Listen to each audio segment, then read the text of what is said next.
Dito mga lods ay meron po tayong isang kapwa content creator na nagkaroon po siya ng ads on Reels kahit hindi pa po siya na-monetize. Ayan. Ba't meron palang ganun ano? Hindi pa siya na-monetize, hindi pa siya nakaset up pero meron na po siya agad-agad ads on Reels. Kasi dito mga lods ay nagkaroon po siya ng mga 3 videos na nagtrending, umabot ng mga 800,000 ang kanyang views. Pag ganun pala talaga kalalaki at madami kang mga views ay talagang kakaroon na agad-agad ng ads on Reels. Tuwang-tuwa siya at nagulat, syempre, 'di ba? Ba't siya nagkaroon ng ganon?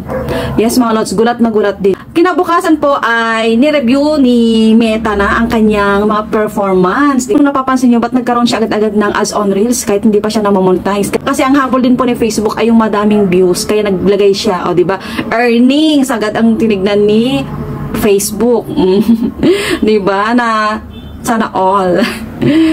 Ayun mga lods, nung chinek na po ni Meta yung kanyang performance, yung mga videos niya kinabukasan ay nawala po yung kanyang mga ads on Reels. Bakit? Kasi mga lods, etong si content creator po ay nag-upload po siya ng mga engaging na contents pero hindi po sa kanya. Diyan po pumapasok po yung unoriginal content. Upload lang po tayo mga lods ng ating mga videos kapag atin po to para hindi po tayo ma-restrict ng unoriginal content. Yes. 'Di ba sayang yung momentum niya na nagkaroon na po siya agad-agad ng mga viewers ng dami-dami at na-monetize na siya. O, 'di ba? Nagkaroon siya agad-agad ng ng ads on Reels kahit hindi pa nga siya nagsa-set up, 'di ba? Ang galing. Pero dito mga lods ay na-monetize po siya agad-agad at sabi po sa kanya ay hindi na yata siya kikita.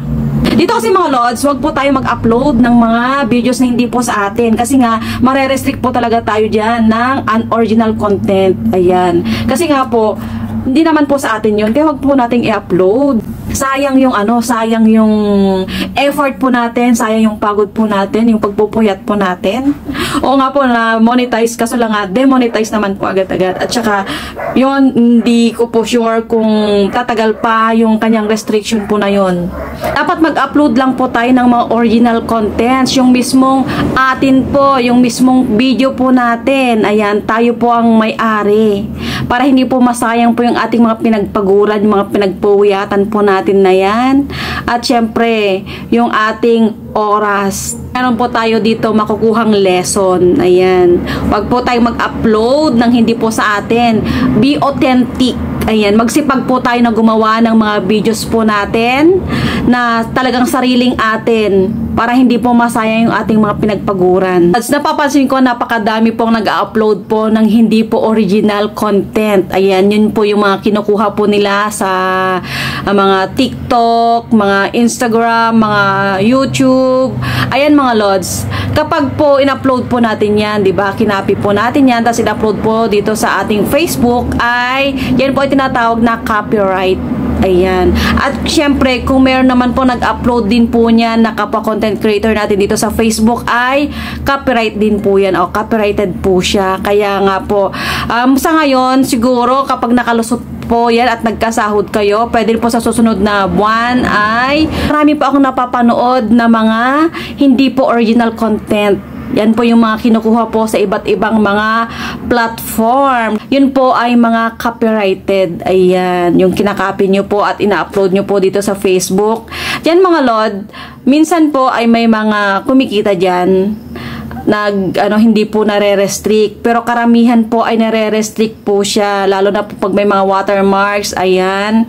At dito po mga lods ay hindi po siya original content. Like example, yung kapwa content creator natin ay parehas po kayong nag-upload galing po sa ibang mga platform, o di ba? Copyrighted kayong dalawa. May time po na nagkakasahod po 'yan. May time din po na nabubura or pinapa-delete po 'yan ni Facebook. Kaya mag-ingat po tayo at ito po ang lesson po natin. Gumawa po tayo ng sariling atin, yung authentic po, original po na sa atin. Yung kailangan talaga natin na pagsikapan ng gumawa ng sariling content or sariling video para hindi po masayang po yung ating mga pinagpaguran, yung mga puyat, yung pag-i-edit, di ba? Yan po ang ating lesson for today. Sana po ay nakatulong at kung gusto nyo pong i-share din po sa inyong mga friends and followers para makatulong din po tayo sa kanila. No copyright, ayan. Authentic lang po dapat. Thank you po and God bless.